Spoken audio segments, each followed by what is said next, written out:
Olá pessoal, a paz do Senhor, eu sou o pastor Tony Ebert de Paula. Que alegria poder estarmos aqui nesse vídeo, também com a proposta de ser uma voz, de poder trazer consolo, edificação para a sua vida. Neste período que nós temos vivido, no mundo inteiro e em especial aqui no Brasil, de quarentena, nós temos aprendido e ouvido tantas reflexões, tantas palavras que têm servido de edificação, de ânimo, de consolo, seja em vídeo, seja em ministrações, enfim, tem muitas pessoas sendo um instrumento de Deus. Eu também, nesses poucos minutos, eu gostaria de me unir a tantas outras pessoas que têm sido servido de edificação, para poder levar uma palavra, uma reflexão que possa lhe ajudar nesse período que todos nós estamos enfrentando. E eu encontrei um texto, uma passagem bíblica aqui no Antigo Testamento, no livro de Jonas. Jonas que é conhecido, que é tido como o profeta fujão, como aquele que se distancia da vontade de Deus, que desobedece. Jonas, a gente tem no nosso meio, é sempre aquele que está sendo reprovado, aquele que está indo contrário à vontade de Deus. Sempre alguém que não está fazendo a vontade de Deus aos nossos olhos, a gente fala, aquele lá é Jonas. Mas nós sabemos que Deus havia falado para Jonas levar uma mensagem de arrependimento para Nínive e ele se acovardou. Ao invés de ir para Nínive, ele compra uma passagem e vai em sentido totalmente contrário. Vai para Tarsis, como todos nós sabemos. E de lá ele entra dentro de uma embarcação, vai para o porão. Do porão vem uma tempestade, ele é jogado dentro do mar, vai parar dentro da boca do peixe. E aí ele vai parar numa praia. E no capítulo 3, que eu quero deixar em rápidos minutos essa reflexão, fala que Deus começa de novo com Jonas, o processo. Aí diz no capítulo 3, pela segunda vez, o Senhor Deus disse a Jonas: Jonas, levanta-te, apronta-te, vai à grande cidade de Nínive e anuncia ao povo de lá a mensagem que eu vou dar a você. Jonas se aprontou e foi a Nínive como o Senhor Deus havia lhe ordenado. Nínive era tão grande que uma pessoa levava 3 dias para atravessá-la a pé. Jonas entrou na cidade, andou o dia inteiro e então começou a anunciar o quê? A mensagem que Deus havia dado para que ele entregasse aquele povo, aquela população, aquele pessoal que precisaria de ter um sentimento de arrependimento. Olha que interessante que nos chama a atenção. Jonas começou a anunciar o quê? Dentro de 40 dias Nínive será destruída. Eu quero dar uma pausa aqui e falar que alguns números da Bíblia são proféticos. O 7, 12 e também o número 40, ele aparece em algumas circunstâncias muito especial na Bíblia.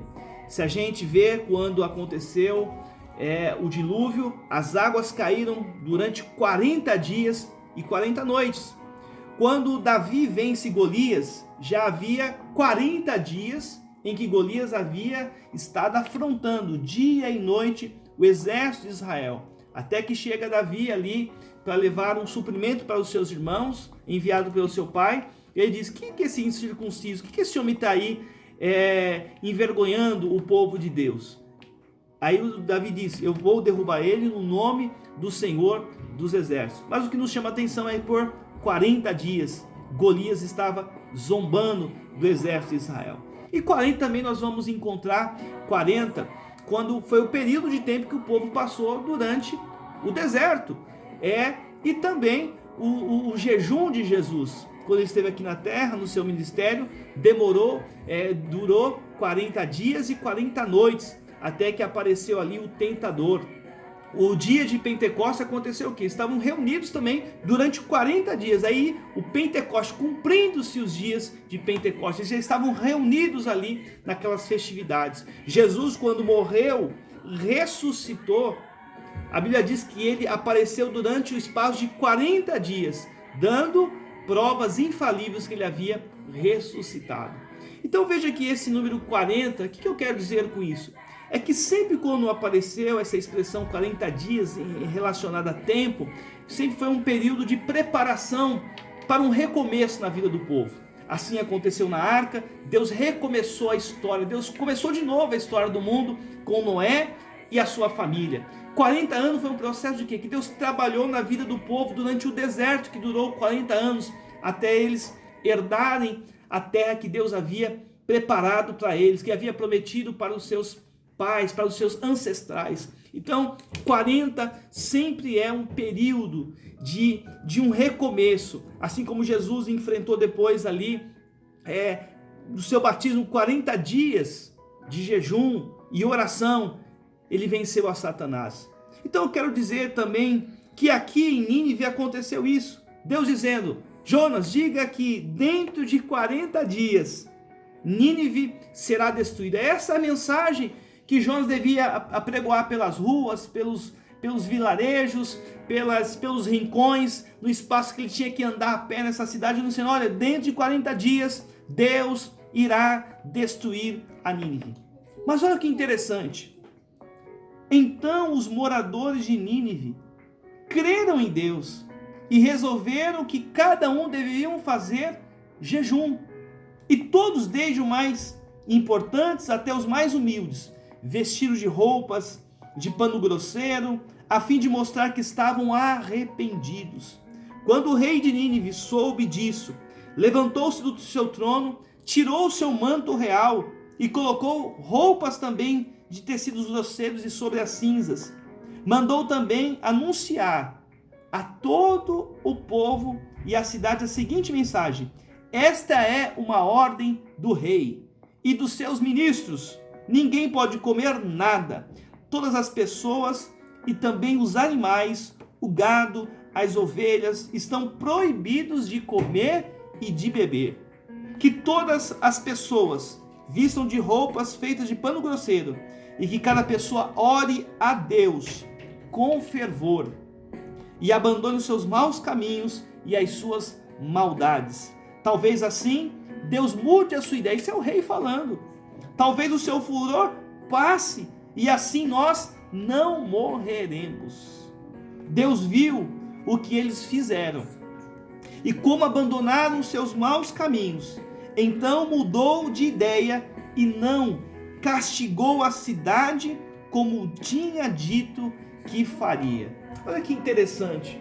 Aqui nessa passagem bíblica, o Jonas vem apregoando, o povo entende a voz de Deus, a mensagem, e se arrepende. O rei, chegou a notícia também no rei, que havia um profeta nas ruas de Nínive, dizendo que Deus, dentro de 40 dias, ia destruir.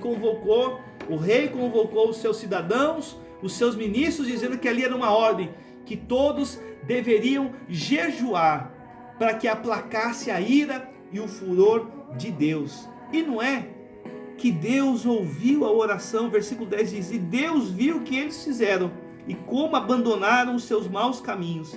Então mudou de ideia e não castigou a cidade como tinha dito. Pessoal, todos nós temos sido muito sensibilizados. Esse é um período de quarentena, de reflexão. É um período de nós olharmos para nós mesmos.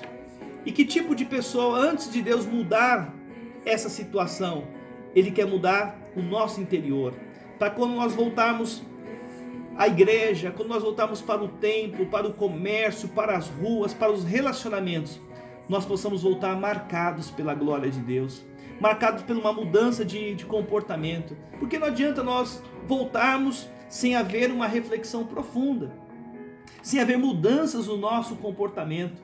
Então nós precisamos mudar a nossa forma de adoração, a nossa forma de temor a Deus. Temos que mudar a nossa forma de percepção, de generosidade, de afeto nos nossos relacionamentos. Precisou nós ficarmos nessa quarentena para nós voltarmos a conviver, a ter tempo com a família, como eu penso que Deus quer que nós tenhamos. Então, que nessa quarentena, o meu objetivo, o meu desejo é que nessa quarentena, que nesse período de 40 dias que Deus havia dado, que ia destruir Nínive, Nínive se arrependeu, e que segundo Crônicas 7,14, seja vivo o nosso coração, que tem tanto dito: se o meu povo que se chama pelo meu nome se humilhar e orar e buscar a minha face e se arrepender dos seus maus caminhos, Deus nos garantiu que viria, perdoaria o nosso pecado e sararia a nossa terra.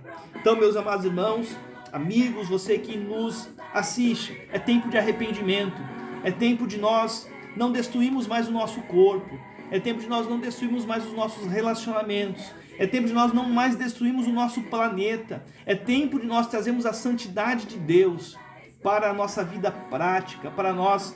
E santidade tem a ver com relacionamento, é como eu lido com Deus, é como eu levo a sério, é como eu coloco Ele na minha prioridade, é Deus fazendo parte das minhas compras, é Deus fazendo parte das coisas que eu não compro, é Deus fazendo parte daquilo que eu dou atenção, daquilo que eu não dou atenção.